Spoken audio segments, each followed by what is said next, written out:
ఆంధ్రప్రదేశ్లో అధికారాన్ని కాపాడుకోవాలని అనుకుంటున్న సీఎం జగన్ ముందు అనేక సవాళ్లున్నాయి. వాటిలో కీలక సవాళ్లు 6.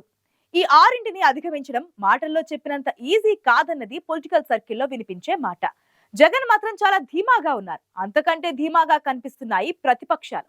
ఇంతకీ సీఎం జగన్ కే ఛాలెంజింగ్ గా మారిన ఆ సవాళ్ళేంటి?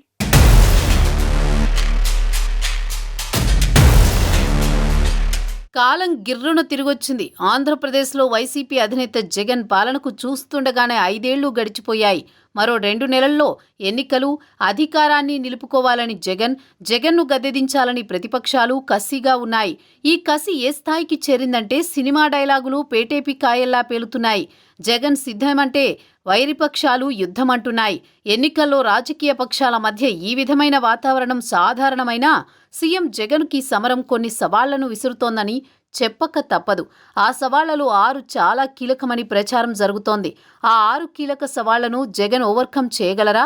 ఏ విధంగా ఎదుర్కొంటారు? ఎలాంటి ప్రణాళిక అనుసరిస్తారు అనేదే ప్రస్తుతం ఏపీ రాజకీయాల్లో ఆసక్తి కలిగించే అంశం.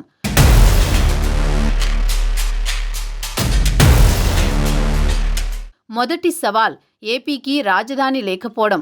ఇది వైసీపీ అధికారంలోకి వచ్చిన తర్వాత ఏపీకి ఎదురైన సమస్య కాదు. రాష్ట్ర విభజన సమయం నుంచి రగులుతూనే ఉంది. చంద్రబాబు అమరావతిని రాజధానిగా ప్రకటించి కొన్ని అడుగులు వేసినా 2019 ఎన్నికల్లో టీడీపీ ఓటమి సమస్యను మళ్లీ మొదటికి తెచ్చింది. విపక్ష నాయకుడిగా ఉన్నప్పుడు అమరావతికి మద్దతు తెలిపిన జగన్మోహన్ రెడ్డి ముఖ్యమంత్రి అయ్యాక కొత్త పల్లవి అందుకున్నారు.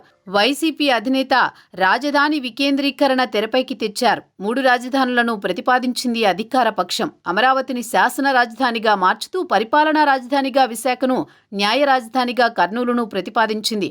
దీంతో చంద్రబాబు ప్రారంభించిన అమరావతి అనే రాజధాని ప్రాజెక్టు అటకెక్కింది. ఈ ఎన్నికల్లో అమరావతి సీఎం జగన్కు గట్టి సవాల్ విసురుతోందనే టాక్ ఉంది. అమరావతి ప్రాంత రైతులు, ప్రజలు 5 ఏళ్ల పాటు ఉద్యమం చేయడం సాధారణ విషయం కాదు. అందుకే ఎన్నికల్లో వైసీపీ భవిష్యత్తును నిర్ణయించే కీలక అంశాల్లో అమరావతి కూడా ఒకటని, దీనిని జగన్ ఎలా అధిగమిస్తారు అన్నదే ప్రశ్న.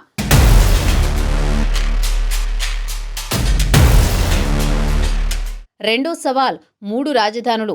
అమరావతిని కాదని సీఎం జగన్ 3 రాజధానులు ఏర్పాటు చేస్తున్నట్లు ఆర్భాటంగా ప్రకటించినా అది కార్యరూపం దాల్చలేదు. విశాఖ నుంచి పరిపాలన మొదలు పెడతామని, కార్యాలయాలు తరలిస్తామని, తన మకాం సైతం తాడేపల్లి నుంచే విశాఖకు మారుతుందని అనేక సందర్భాలలో అనేక వేదికల నుంచి ప్రకటనలు చేశారు సీఎం జగన్. చాలా ముహూర్తాలను ముఖ్యమంత్రే నిర్ణయించారు. అవన్నీ కాలగర్భంలో కలిసిపోయాయి. తాజాగా ఎన్నికల తర్వాత విశాఖలోనే సీఎంగా ప్రమాణ స్వీకారం చేస్తానని, విశాఖలోనే తన మకాం ఉండబోతోందని ప్రకటించారు. అయితే 3 రాజధానుల అంశాన్ని మొదట్నుంచి తీవ్రంగా వ్యతిరేకిస్తున్నారు విపక్షాలు. అభివృద్ధి వికేంద్రీకరణ ఉండాలి, కానీ రాజధాని వికేంద్రీకరణ ఏంటన్నది విపక్షాల ప్రశ్న. అమరావతి అనే సింగిల్ క్యాపిటల్ కేవలం చంద్రబాబు అండ్ కోకు లబ్ధి చేకూర్చడానికి ఏర్పాటు చేసింది తప్ప ప్రజలకు ఎలాంటి ప్రయోజనం లేదన్నది సీఎం జగన్ ఆరోపణ. 3 రాజధానులపై జగన్ ప్రకటన చేసిన సమయంలో ఉత్తరాంధ్ర జనాల నుంచి విశాఖపై సానుకూలత కనిపించినా ఎగ్జిక్యూటివ్ క్యాపిటల్పై అడుగు ముందుకు పడకపోవడం, రేపటి రోజున వైసీపీ ఓడిపోతే అమరావతి రాజధానిగా ఉంటుందనే అనుమానాలు ఎన్నికల్లో వైసీపీని ఇరుకున పెట్టే అంశాలు. ఇక అమరావతిని శాసన రాజధానిగా చెప్పుకొచ్చినా చంద్రబాబు సమయంలో కట్టిన భవనాల్లోనే అసెంబ్లీ కొనసాగుతోంది. ఇందులో వైసీపీ సర్కార్ మరో చర్య తీసుకున్నదీ లేదు. అతీగతి లేనిదల్లా కర్నూలు న్యాయ రాజధాని అనే అజెండా. హైకోర్టు తరలిస్తే కర్నూలు న్యాయ రాజధాని అయిపోతుందని ప్రకటించినా అందుకు అనేక న్యాయ చిక్కుముళ్లు ఉన్నాయి. అందుకే అమరావతిని వైసీపీ ఎందుకు వ్యతిరేకించిందో, 3 రాజధానులపై ఎందుకు ముందుకు వెళ్లలేకపోయిందో మరింత స్పష్టంగా ప్రజలకు కనెక్ట్ అయ్యేలా చెప్పడంతో పాటు ఈ సమస్యను అధిగమించడం సీఎం జగన్కు సవాలే అన్నది ఓ వాదన.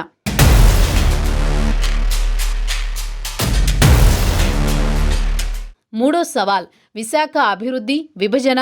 ఆంధ్రప్రదేశ్లోని కీలక నగరాల్లో విశాఖ ఒకటి. వైఎస్ రాజశేఖర రెడ్డి సమయంలోనే వైజాగ్ను డెవలప్ చేయాలనే తలంపుతో అడుగులు పడ్డాయి. చంద్రబాబు సీఎం అయ్యాక దానికి ఇంకాస్త ఊతమిచ్చారు. జగన్ ముఖ్యమంత్రిగా బాధ్యతలు చేపట్టాక విశాఖను పరిపాలనా రాజధానిగా చేస్తున్నట్లు ప్రకటించారు. దాంతో ఉత్తరాంధ్ర జనాలంతా సంబరపడి వైజాగ్ రూపురేఖలు మారిపోతాయని ఆశించారు. కానీ ఋషికొండపై నిర్మించిన కట్టడాలు తప్పితే విశాఖను ఎగ్జిక్యూటివ్ క్యాపిటల్ అనే హంగులు రాలేదు. పైగా విశాఖను దోచుకోవడానికి వైసీపీ ఈ నిర్ణయం తీసుకుందన్నది టీడీపీ ఆరోపణ. గత ఎన్నికల్లో ఉత్తరాంధ్రలో వైసీపీ సత్తా చాటినా విశాఖ సిటీలో మాత్రం టీడీపీనే పాగా వేసింది. చివరకు విశాఖ మున్సిపల్ కార్పొరేషన్ ఎన్నికల్లోనూ టీడీపీ బలం చాటుకుంది. విజయనగరం, శ్రీకాకుళం జిల్లాల్లో టీడీపీకి బలమైన క్యాడర్ ఇంకా కొనసాగుతోంది. వీటన్నింటినీ దెబ్బతీయాలనే రాజకీయ ఆలోచనతోనే వైసీపీ వైజాగ్ను తెరపైకి తెచ్చిందనే విమర్శలు, ఆరోపణలు ఉన్నాయి. ఈ 5 ఏళ్ల కాలంలో ఉత్తరాంధ్రలో, విశాఖలో రాజకీయ సమీకరణాలు మారాయి. వైజాగ్ స్టీల్ ప్లాంట్ ప్రైవేటీకరణ వివాదం నివురుగప్పిన నిప్పులా ఉంది. అందుకే ఈ అసెంబ్లీ ఎన్నికల్లో విశాఖ కోసం వైసీపీ సర్కార్ ఏం చేసిందో, పరిపాలనా రాజధానిపై ఎందుకు ముందుకు వెళ్లలేకపోయారో వివరించి వైజాగ్తో పాటు ఉత్తరాంధ్ర జనాలను ఆకర్షించడం సీఎం జగన్కు సవాలే అనే ప్రచారం సాగుతోంది.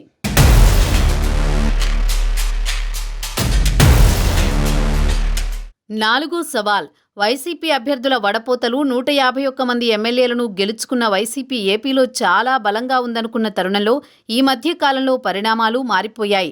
2 నెలల క్రితం వరకు వైసీపీలో నెలకొన్న పరిస్థితి వేరు. ఇప్పుడు ఎదుర్కొంటున్న కుదుపులు వేరు. ఎప్పుడైతే అభ్యర్థులు వడపోతలు మొదలయ్యాయో నిన్న మొన్నటి వరకు కామ్గా ఉన్న ప్రజాప్రతినిధులు, నాయకులు సీఎం జగన్కు వ్యతిరేకంగా గళమెత్తడానికి వెనుకాడ్డం లేదు. వైసీపీకి గుడ్ బై చెప్పి టీడీపీ, జనసేనలో చేరిపోతున్నారు. టికెట్ రాని సిట్టింగ్ ఎమ్మెల్యేలలో కొందరు, టికెట్ ఆశించిన మరికొందరు కీలక నాయకులు కామ్గా ఉన్నప్పటికీ ఎన్నికల్లో వైసీపీ విజయానికి వారు ఏ మేరకు సహకరిస్తారన్నది ప్రశ్న. అభ్యర్థుల జాబితాల పేరుతో ఇప్పటి వరకు 9 లిస్టులు బయటకొచ్చాయి. మొదటి 4-5 జాబితాలు మార్పులతో ఉండగా ఆ తర్వాత నుంచి విడుదలైన లిస్టుల్లో దిద్దుబాట్లు కనిపించాయి. కొన్ని నియోజకవర్గాల్లో పదే పదే అభ్యర్థులను మార్చేస్తున్నారు. నియోజకవర్గాలు మారినా ప్రజాప్రతినిధుల్లో కొందరు కొత్త ప్లేసుల్లో పోటీ చేయడానికి సిద్ధంగా లేరు. జగన్ మనసు మార్చుకుని తమను సొంత ప్రాంతాలకు తిరిగి పంపితే సరి, లేదంటే పక్క పార్టీల నుంచి పోటీ చేయడానికి ప్రయత్నాలు చేసుకుంటున్నారు. వైసీపీలోని ఈ అంతర్గత సమస్యను ఎక్స్పోజ్ చేయడంలో అన్ని అస్త్రాలను ప్రయోగిస్తున్నాయి విపక్షాలు. దీంతో వైసీపీ నేతలను ఒక్కతాటిపై నిలపడం, అసమ్మతి, అసంతృప్తుల ఎఫెక్ట్ ఎన్నికల్లో పార్టీపై పడకుండా జాగ్రత్త పడడం జగన్కు సవాలే అన్నది మరో వాదన.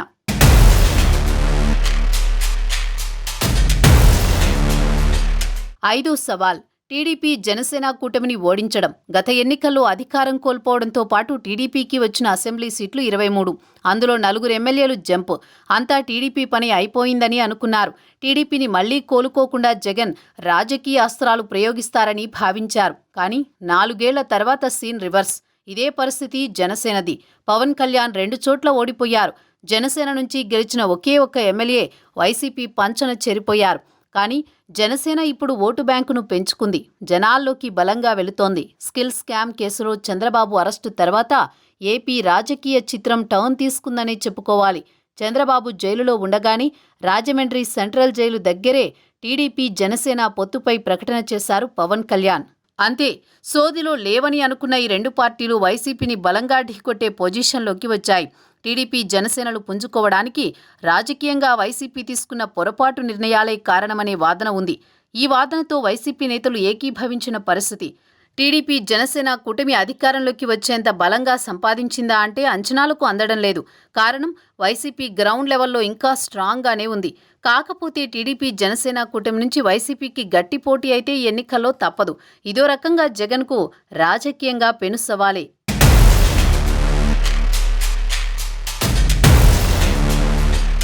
6 సవాల్. షర్మిల, సునీత. ఒకప్పుడు జగన్ విడిచిన బాణమే వైఎస్ షర్మిల. అదే షర్మిల ఇప్పుడు రివర్స్. ఎందుకు కుటుంబ కలహాలను కారణాలుగా చెప్పుకున్నా అది పరిధి దాటి అన్నాచెల్లెలను రాజకీయ శత్రువులుగా మార్చేశాయి.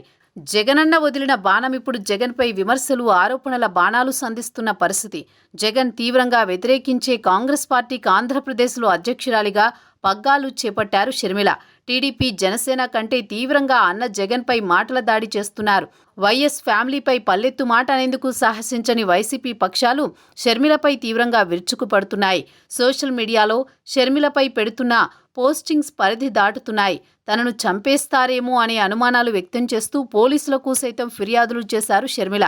వైసీపీలో టికెట్ దక్కని నాయకులు, పాత కాంగ్రెస్ లీడర్లు, సాంప్రదాయ కాంగ్రెస్ ఓటర్లు, వైఎస్ అభిమానులు షర్మిల ఏపీసీసీ పగ్గాలు చేపట్టాక హస్తం పార్టీకి దగ్గరవుతున్నారు. 10 ఏళ్లుగా కలుగుల్లో ఉన్న కాంగ్రెస్ నాయకులు చీమల దండులా బయటకు వస్తున్నారు. షర్మిల సంగతి ఇలా ఉంటే వైఎస్ వివేకానందరెడ్డి కుమార్తె సునీత సైతం అన్న జగన్కు రివర్స్ అయ్యారు. తన తండ్రి వివేకానందరెడ్డి హత్య కేసులో ఒంటరి పోరాటం చేస్తున్న ఆమె నేరుగా జగన్కే గురిపెడుతున్నారు.